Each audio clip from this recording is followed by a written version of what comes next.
مخکې آیات کې دا خبره ذکر شو چې دوی او د دوی مشرانو همیشه هغه وعدې چې الله رب العالمین سره کړي دي هغه یې ماتې کړي او بیا د تقوا د پاره او د الله د عذاب نه د بچ کېدلو د پاره دوی ته نسخه ښودله چې هغه ذکر د الله رب العالمین چې دی باندې انسان نجات مومي د الله د عذابونو نه او دارنګې په دی باندې انسان کې تقوا پیدا کیږي. په دې آیات کې الله رب العالمین بل نعمت ذکر کوي چې تاسو همیشه تولی او اعراض کړی د الله قانون نه او الله تاسو باندې رحم کړی دی.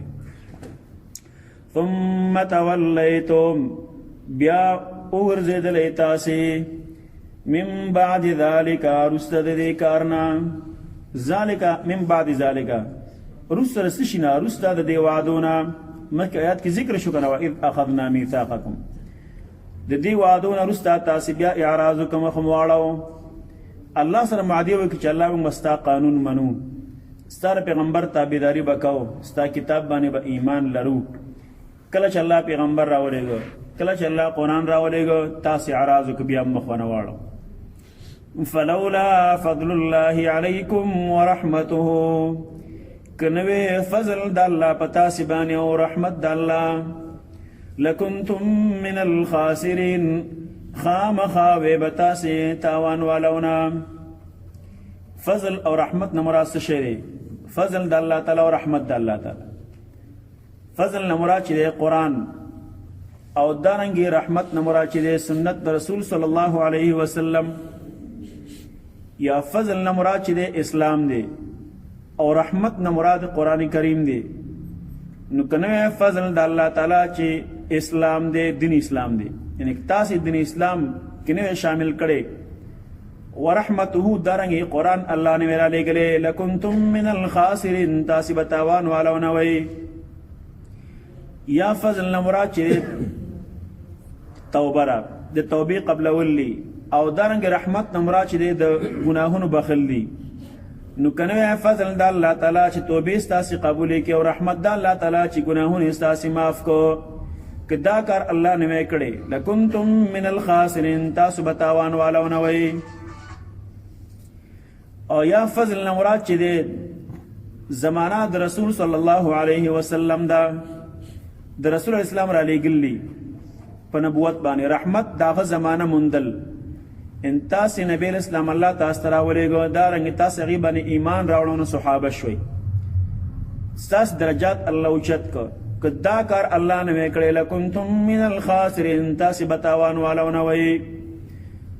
دا د الله فضل په تاسې باندې ټول مقصد دا شو دا د الله فضل په تاسې باندې چې اسلام کې داخل کړئ دا د الله فضل په تاسې باندې چې محمد رسول الله ته راولېږه دا د الله تعالی فضل په تاسې باندې توفیق د ایمان درله درکو او دا د الله تعالی فضل او رحمت په تاسې باندې چې مخکینی ګناهونه درله معاف کو دا د الله فضل او توفیق د توبې درله درکو دا د الله پاک فضل او رحمت او ستاسې توبې قبول کړلې دا الله فضل لیکنه. د دې وجه نه چې کله انسان یو نیک عمل کوي د خیر کار کوي دا باید په دې باندې خوشحاله شي چې دا الله ما باندې فضل وکړو. دا فضل د چا دا د الله رب العالمین دی د انسان خپل کمال نه وي.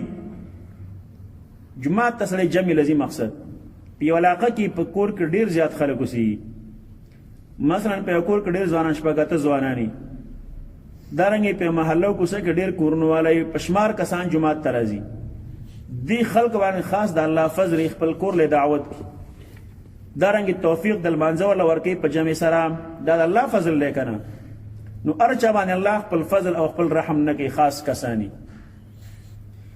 یو وینځه ودې د شپې مونځ کاوه تهجد مونځ کاوه جانماز باندې ناست نو دعا یې کوله الله رب العالمین د هغې مینې په وجه باندې چې ته ما سره لرې زما دا مشکل حل کا دا دعا یې کول یا الله د هغې مینې په وجه چې ته ما سره لرې نو دا کوم نیکې چې بالدار د خبره واورېده ده ورته ویل ته سره کوم دعا کې الله پاکه ستا ما سره مینه ته د الله د مینې نه څه خبره یې که داسې وی چې یا الله پاکه زما تا سره مینه ده دا خپله مینه وښیې خو زه خبره ځکه د شپه را په جانماز باندې ناست الله سره د مینه ده او د الله مینې نه ته څه خبره یې چې الله پاکه ستا ما سره مینه ده. نو هغه څومره ښه جواب ورکوي وی که چیرته د الله پاک ما سره مینه نه وي نو د شپې را پاسېدل په جانماز باندې ودرېدل دا طاقت مې ماته الله نه راکو. د الله ما سره مینه را ځکه د شپې د را پاسېدو طاقت ماته راکو، بې ځان ته په جانماز باندې ودرولم، د لمانځه طاقت یې راکو. دا د الله ما سره مینه ده. نو کله چې څوک یو نیک کار کوي، د خیر کار کوي، دا ورسره د چا مینه وي؟ دا د الله مینه، د الله فضل او رحمت دی په د انسان باندې. دا به مغرور کېږي نه، خوشحاله کېږي نه چې د ډېر ښه سړی م او د ډېر دایم دی. دا باندې الله احسان وکړ. الله وایي لا تمنوا علی احسانکم، تاسې من باندې احسان مه کوئ. لا تمنوا علی اسلامکم، تاسې من باندې احسان مه کوئ چې ما اسلام راوړی، زه مسلمان یم. بل الله یمن علیکم من هداکم للایمان، بلکې الله تاسو باندې احسان کوي چې توفیق درکړي ایمان طرف ته. دا خو ستا خپل کمال نه دی، زه مسلمان یم دیم دی. الله باندې احسان مه کوه. الله تا باندې احسان کوي چې الله تا ته د ایمان توفیق درکړي، د اسلام توفیق درکړي. ځکه ډېر هوښیار انسانان په دې نړۍ کې شته دي، جازونه سازي، ټانګونه سازي، دارنګې مزایل سازي، عجیب شیان سازي، لیکن هغوی د اسلام دین نه محرومه دي. او دارنګې د دین اړخ یې دومره کمزوری دی چې د منګکانو عبادت کوي. یو خوا د هغه عقل له چې وګورئ چې د دنیا په لحاظ دا څومره هوښیار انسان دی، جاز سازي، ټانګونه سازي، نور ماشینونه سازي، اوچت انسان دی، عقل دومره تیز دی. لیکن د دین اړخ دومره کمزوری دی، یا د منګکانو عبادت کوي، یا د غواګانو عبادت کوي، یا د لړمانانو کوي، یا د زنانو د شرمګاه کوي، یا د نارینهو د شرمګاه عبادت. داسې خلک هم شته د نارینهو د شرمګاه عبادت کوي، استغفر الله، د زنانو د شرمګاه عبادت کوي، د ستورو سپوږمۍ عبادت کوي، د سین او بحر عبادت کوي. عجیب خلک به تاسې وګورئ. نو دا توفیق هغوی د چا نه دی ورکړی؟ دا الله رب العالمین ورته نه دی ورکړی. او موږ له دا توفیق چا راکړه؟ دا الله تعالی راکړه. نو دا د الله لوی فضل دی موږ باندې چې د منګکانو، د غویانو، د لړمانو عبادت نه الله خلاص کړي یو. الله ښکلې عقیده او ښکلی دین موږ ته را نصیب کړی، ښکلی کتاب یې را نصیب کړی. دا د الله رب العالمین فضل موږ باندې، دا د الله رحمت موږ باندې چې موږ د محمد رسول الله امتیانو ګرځولو. دا موږ د الله رحمت دی. ډېر خلک داسې شته چې الله مني لیکن رسول علیه السلام نه مني، صحابه کرامو ته کنځلې کوي، صحابه کرام نه مني. موږ باندې الله رحم دی، موږ پیغمبر منو، موږ ټول صحابه کرام باندې ایمان لرو.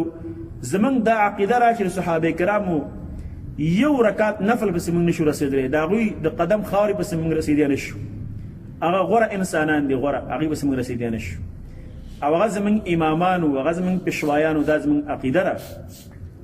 نو دا فضل او دا رحمت موږ باندې چا کړی؟ دا الله رب العالمین کړی دی. که چیرته دا فضل الله په موږ نه وی کړی، دا رحمت الله په موږ نه وی کړی، د اسلام په دین کې داخل نه وی، موږ د محمد رسول الله امتیان نه وی، نعوذ بالله، الله یې داسې وخت نه راوړي، نو موږ به څه وی؟ لکنتم من الخاسرین، موږ به وی د تاوانیانو نه. تاوان ولا تاوان نه مراد څه شی؟ دنیا کې خراب عقیده را، خراب اعمال دي، شرکیات دي، کفریات دي، دارنګې بدعات دي، دا تاوان دی دنیا کې. آخرت کې همیشه عذاب، همیشه جهنم دی. دا غټ تاوان دی کنه انسان د پاره دنیا او آخرت کې. ثم تولیتم، الله وی بیا تاسو ګرځېدلې، من بعد ذلک، وروسته د دې وعدونه. فلولا فضل الله، کنه فضل د الله اسلام، علیکم پتاسی بانی، ورحمته قرآن، لکنتم من الخاسرین، خامخا و بتاسی تاوان ولونا.